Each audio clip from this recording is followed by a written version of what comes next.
नमस्कार, प्यारा उत्तराखंड में आपका स्वागत है। आज हमारे साथ हैं व्यवस्था परिवर्तन गठबंधन के संस्थापक राष्ट्रीय अध्यक्ष संसार चंद्र।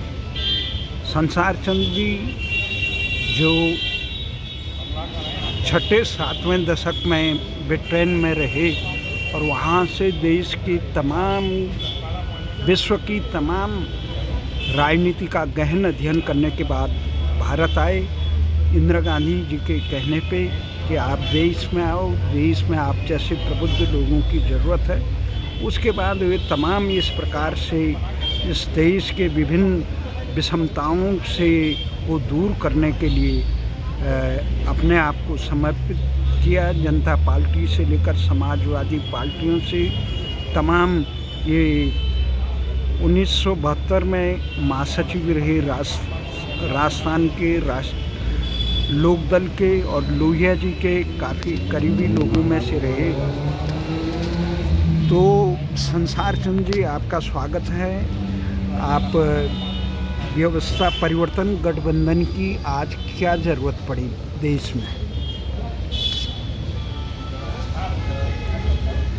देखिए, ये पिछले 70 साल में भारत की जनता ने सरकारें बार बार बदली और बार बार अनेक पार्टियों को सरकार बनाने का मौका दिया, परंतु वो पार्टियां देश का वो विकास नहीं कर पाईं जिसकी की उम्मीद पब्लिक करती थी।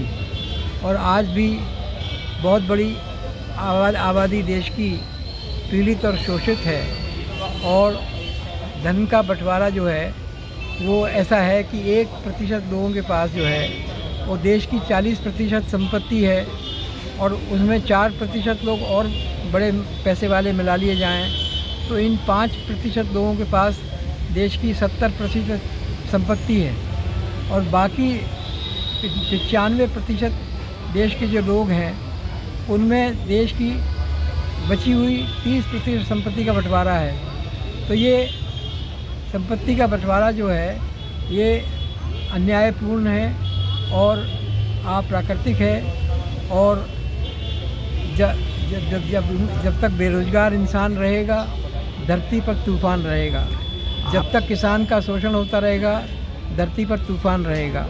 तो किसान और बेरोजगार इसके दो मुद्दे हमारे हैं और मूल मुद्दा है हमारा अखंड भारत की स्थापना। आज़ादी के बाद भारत और पाकिस्तान 4 बार लड़ाई कर चुके और चूँकि दोनों ही कॉमनवेल्थ के मेंबर हैं तो इंग्लैंड के आदेश पर उनको लड़ाई रोकनी पड़ती है और जीते हुए हथियार या ज़मीन या कैद किए हुए कैदी लोग वापस करने पड़ते हैं। जब लड़ाई हुई थी, शास्त्री जी ने लाहौर तक ज़मीन जीत ली थी तो वो उनको वापस करनी पड़ी। जब कच्छ में लड़ाई हुई थी तो उनके जो हथियार पकड़े गए थे वो वापस करने पड़े। जब 71 में इंदिरा जी ने पाकिस्तान को चीर के 2 हिस्सों में बांट दिया, 90,000 लोग उनके सैनिक पकड़ लिए तो वो उनको वापस करने पड़े। इस प्रकार से करगिल में बाद उनको खदेड़ के हमें कुछ भी हासिल नहीं हुआ। तो बार बार लड़के अगर जीते हुए हथियार, ज़मीन और आदमी वापस ही करने हैं तो लड़ाई का फ़ायदा क्या है? दोनों कॉमनवेल्थ के मेंबर हैं और वहाँ का नियम ये है कि भाई कॉमनवेल्थ के मेंबर आपस में लड़ेंगे नहीं और जब इंग्लैंड के राजा या रानी बोलेंगे तो भाई लड़ाई बंद करो तो लड़ाई बंद करनी पड़ेगी और जीते हुए हथियार, सैनिक और ज़मीन वापस करनी है। तो ये बेवकूफ़ी की लड़ाई चल रही है, इसको ख़त्म करना चाहिए।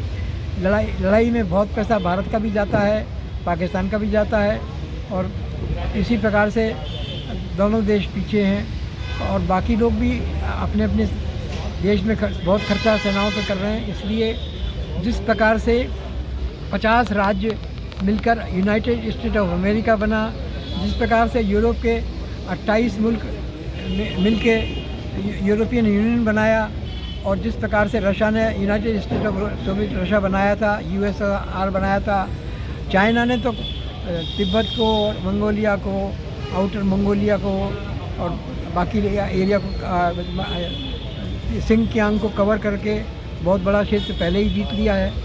तो इस प्रकार से अगर भारत को अपने एक शक्ति, विश्व शक्ति बनना है, तो वो ये समशीतोष्ण देशों की जलवायु के जो राष्ट्र हैं उनको मिलाकर united state of tropical country बनाना चाहिए, जो जिसका फैलाव पूर्व में जापान से लेकर पश्चिम में इजराइल तक होगा।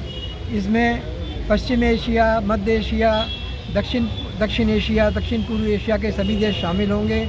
ये 40 मुल्कों का United state of tropical country जो है, इसी को हम हिंदी भाषा में अखंड भारत कहते हैं। प्राचीन काल में शकुंतला के बेटे राजा भरत ने इन सब देशों को जीत के अखंड भारत बनाया था। उसी के राज्य में गाय और शेर एक ही घाट पे पानी पीते थे, और उस राजा के भरत के खुद के 9 बड़े काबिल पुत्र थे, लेकिन उसका जो अंगरक्षक था भूमन्यु, वो उन सबसे ज़्यादा काबिल था। तो राजा भरत ने, सम्राट भरत ने अपने बेटों को राजा न बनाकर उत्तराधिकार में राज्य काबिल जो भूमन्यु था उनका अंगरक्षक, उसको राजा बनाया।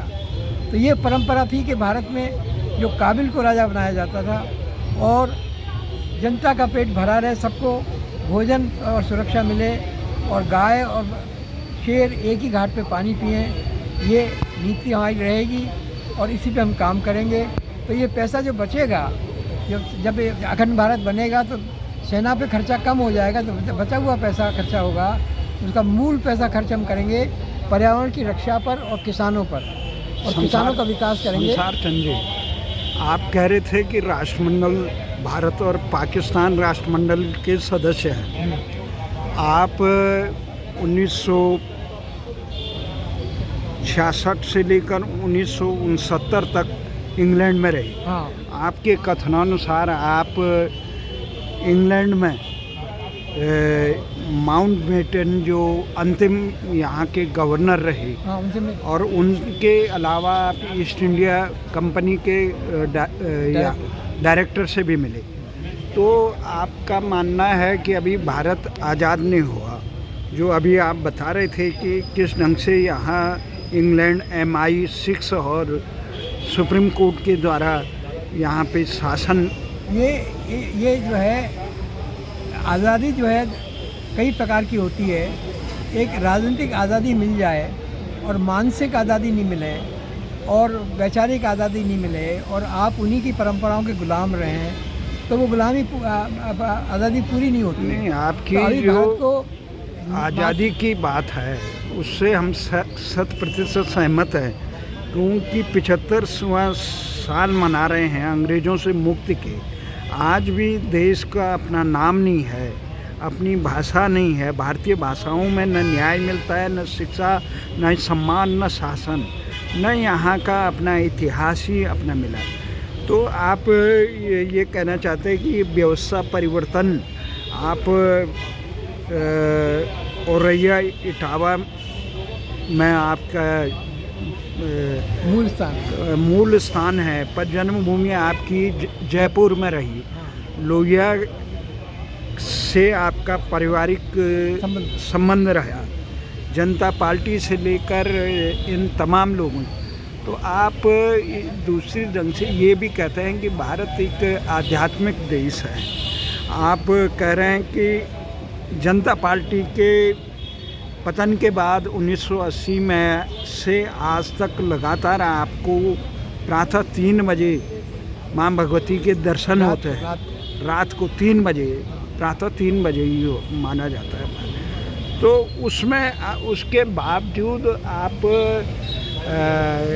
राजनीतिक रूप से जो आपने एक किताब भी लिखी है, किताब प्राकृतिक दर्शन, और तमाम उन लोगों से आपका करीबी संबंध रहा, तो राजनीतिक रूप से आप अपनी विचारधारा को धरती पे साकार करने में विफल क्यों रहे?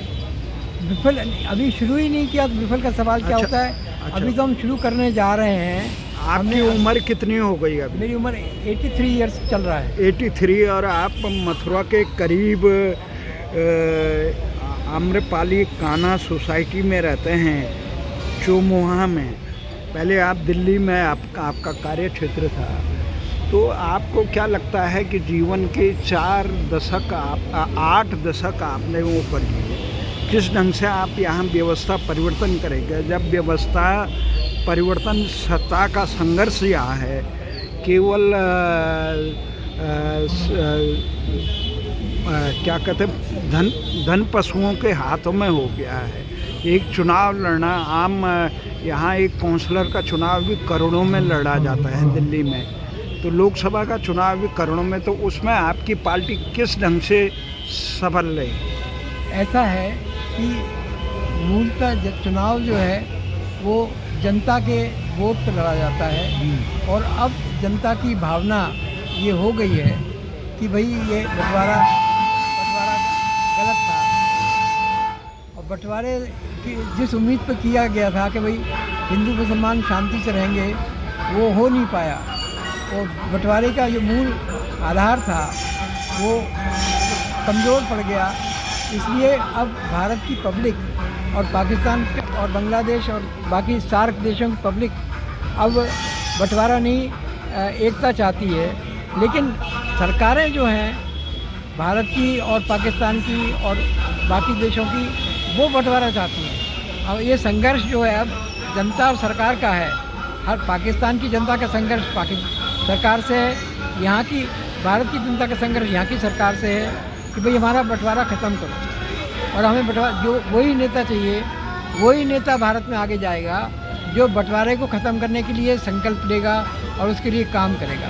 और हमने निर्णय लिया है कि हम अब जो व्यवस्था परिवर्तन गठबंधन में उन्हीं पार्टियों को लेंगे जो अपने घोषणा पत्र में ये लिखेंगे, और वो हमारा न्यूनतम साझा कार्यक्रम जो है हमारा है वो 4 मुद्दों पर न्यूनतम साझा कार्यक्रम है व्यवस्था परिवर्तन गठबंधन का। पहला ये कि बंटवारा ख़त्म करो, दूसरा ये कि जो बंटवारा ख़त्म होगा और पैसा बचेगा सेना का और सुरक्षा का पैसा बचेगा, उसको पर्यावरण पर और किसानों के विकास पर खर्च किया जाएगा, किसानों को MSP दी जाएगी, इसके द्वारा किसान आयोग बनेगा और किसानों की समस्या हल होगी। उससे बहुत बड़े संख्या में रोज़गार पैदा होंगे और उस रोज़गार से बेरोज़गारी की समस्या हल हो जाएगी। जब लोग बेरोज़गार नहीं रहेंगे और उत्पादन बढ़ेगा तो उत्पादन ज़्यादा होगा तो बाज़ार में माल बिके जाएगा, तो कंपटीशन में अपने आप दाम कम हो जाएंगे। तो ये सारी समस्याओं की जड़ बंटवारा है। बंटवारा ख़त्म होगा तो किसानों को पैसा मिलेगा, उससे किसी का विकास होगा, उससे बेरोज़गारी मिटेगी, उससे महंगाई ख़त्म हो जाएगी, समस्याएं ख़त्म है देश की। इसलिए एक सूत्री कार्यक्रम हमारा है। तो अखंड भारत जो है वो नेताजी सुभाष ने भी देखा था, भगत सिंह ने भी सपना देखा था, और क्या कहते हैं बाकी और भी नेता थे, उन्होंने काम किया। लेकिन अंग्रेज़ों की साजिश थी कि बंटवारा करें, और उस टाइम नेताजी थे नहीं भारत में, जो लोग थे इनको वो भारत से बाहर चले गए थे, इसीलिए बंटवारा हो गया। महात्मा गांधी भी नहीं चाहते थे बंटवारा। डॉक्टर लोहिया ने तो किताब लिखी है जो 1970 में पब्लिश हुई है। उनकी किताब का शीर्षक है भारत के विभाजन के अपराधी डॉक्टर राम मनोहर लोहिया। इसको विस्तार से पढ़िए और समझिए कि बंटवारे की साजिश क्या है, और बंटवारे के खिलाफ खड़े होइए और उस पार्टी को वोट दीजिए बंटवारा नहीं चाहती है। हमारा यही पब्लिक से कहना है, यही हमारा कहना है, यही निवेदन है कि बंटवारा ख़त्म करो और अपनी समस्या। नहीं, बंटवारा तो अंग्रेजों ने किया ना, बंटवारा भारतीयों ने नहीं किया। माल किसके पास था? अंग्रेजों ने किया, और यहाँ के नेताओं ने साथ दिया। अफ्रीका को भी 100 कुछ भागों में बांटा उन्होंने, अफ्रीका को बांटा, सबको बांटा। लेकिन वो तो बंटवारे की अंग्रेज़ों की नीति जो है डिवाइड एंड रूल की है। जब सेकेंड वर्ल्ड वॉर, जब दूसरी विश्व महायुद्ध ख़त्म हुआ था तो इंग्लैंड के माल्टा शहर में 3 जो विश्व के नेता थे उनकी मीटिंग हुई थी, और 1945 में ये मीटिंग हुई थी। और माल्टा में इंग्लैंड के प्रधानमंत्री विंस्टन चर्चिल, अमेरिका के राष्ट्रपति रूजवेल्ट और इंग्लैंड के रशिया के तानाशाह ये स्टालिन, ये तीनों मिले थे। और वहाँ उन्होंने तय किया था कि अगला विश्व युद्ध जो है वो यूरोप और अमेरिका की धरती पर नहीं लड़ा जाएगा, ये एशिया की धरती पर लड़ा जाएगा। और इसीलिए उन्होंने एशिया के 4 जगह पर बंटवारा किया। उन्होंने इजराइल और फ़िलिस्तीन को बांट दिया, उन्होंने भारत पाकिस्तान को बांट दिया, उन्होंने दक्षिणी वियतनाम और उत्तरी वियतनाम को बांट दिया, उन्होंने उत्तरी कोरिया और दक्षिणी कोरिया को बांट दिया और कोशिश की कि बाद अगला विश्व युद्ध इन जगह पर लड़ा जाए। बाद में ये ताइवान पर भी टेंशन हो गया और ताइवान भी एक हॉट स्पॉट बन गया, तो 5 जगह बन गई देश में। बंटवारा उन्होंने जर्मनी का भी किया था, लेकिन अफ्रीका का बंटवारा जर्मनी के लोगों ने समझदारी से काम किया। पहले उन्होंने अपनी आर्थिक ताकत बनाई, फिर फ्रांस से दोस्ती करी और फिर सारे यूरोप के यूनियन को आर्थिक गठबंधन में जोड़ा और एक यूरोपियन यूनियन बनाई और अब वो यूरोपियन राष्ट्र बनाने की तरफ अग्रसर हैं। अमेरिका ने भी 50 मुल्क थे पहले, 50 राष्ट्रों को मिलकर यूनाइटेड स्टेट ऑफ अमेरिका बना। इसी प्रकार रशिया में United state of Soviet Russia बना। हमारा कहना ये है कि जापान से लेके इजराइल तक पश्चिमी एशिया, मध्य एशिया, दक्षिण एशिया और पूर्वी एशिया के लोग और जापान और इजराइल इसमें शामिल हों, ये मिलके एक देश बनेंगे तो विश्व में ऐसी महाशक्ति बनेगी, तो विश्व में वो शांति के लिए काम करेगी, तभी विश्व युद्ध रुकेगा, नहीं तो विश्व युद्ध रुकने वाला है नहीं। क्योंकि ये 5 देश, ये 5 जो हमारे इसमें United state of tropical country में वो सभी राष्ट्र शामिल हैं जहाँ धर्मों का जन्म हुआ था। विश्व के सारे धर्मों का जन्म इस United state of America, United state of Asia के दायरे में हुआ है। चाहे इस्लाम हो, चाहे भारत हिंदू धर्म हो, सिख धर्म हो, जो बौद्ध धर्म, जैन धर्म, शिंटो धर्म, चाइना का धर्म, और सब धर्म यहीं पैदा हुए हैं। ये ठंडे मुल्कों में कोई भी धर्म पैदा नहीं हुआ। इसीलिए ये लोग धार्मिक हैं, आध्यात्मिक हैं। ऐसा राष्ट्र चाहिए हमको जिसमें आध्यात्मिकता और भौतिकता का संतुलन हो।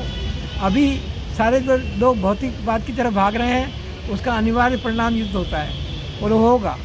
इसीलिए एक ऐसी शक्ति देश दुनिया में चाहिए जो आध्यात्मिकता के आधार पर भौतिकता का विकास करे।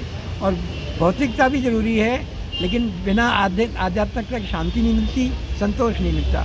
तो भारत के पास ये ज्ञान है, आध्यात्मिक ज्ञान है, विश्व को उसका लाभ मिलना चाहिए। इसीलिए हमने अखंड भारत बनाया। इंग्लैंड के मौसम के बारे में जो आपको ईस्ट इंडिया कंपनी के डायरेक्टर ने बताया, हाँ, और जो आप इंग्लैंड के पार्लियामेंट में जो कई सालों तक आप वहाँ पे रहे, उसके बारे में कुछ प्रकाश डालिए कि किस।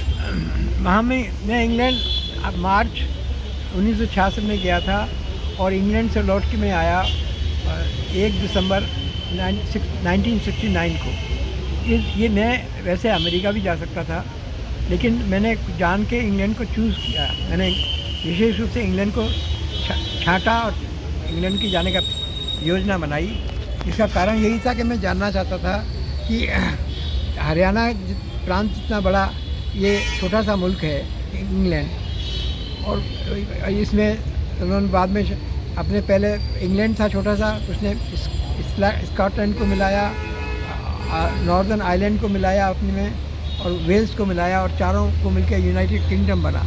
और इन्होंने फिर जो है दुनिया में 250 बरस तक सारी दुनिया में राज किया।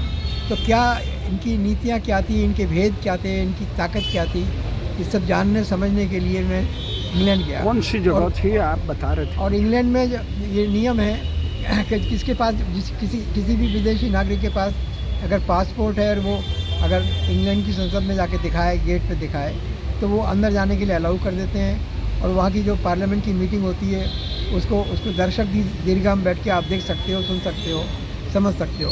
बाद में जो है चाय के टाइम पर बाहर निकल के पार्लियामेंट के मेंबर से हैं, जो हाउस ऑफ लॉर्ड्स के मेंबर हैं, उनसे आप विचार विमर्श भी कर सकते हो, उनसे ज्ञान प्राप्त कर सकते हो। तो मैंने इसका भरपूर लाभ लिया। मैंने अपनी नौकरी इंग्लैंड के जो पार्लियामेंट भवन है उससे 2 फरलांग दूरी पर पिकेडली सर्कस पर नौकरी मैंने की।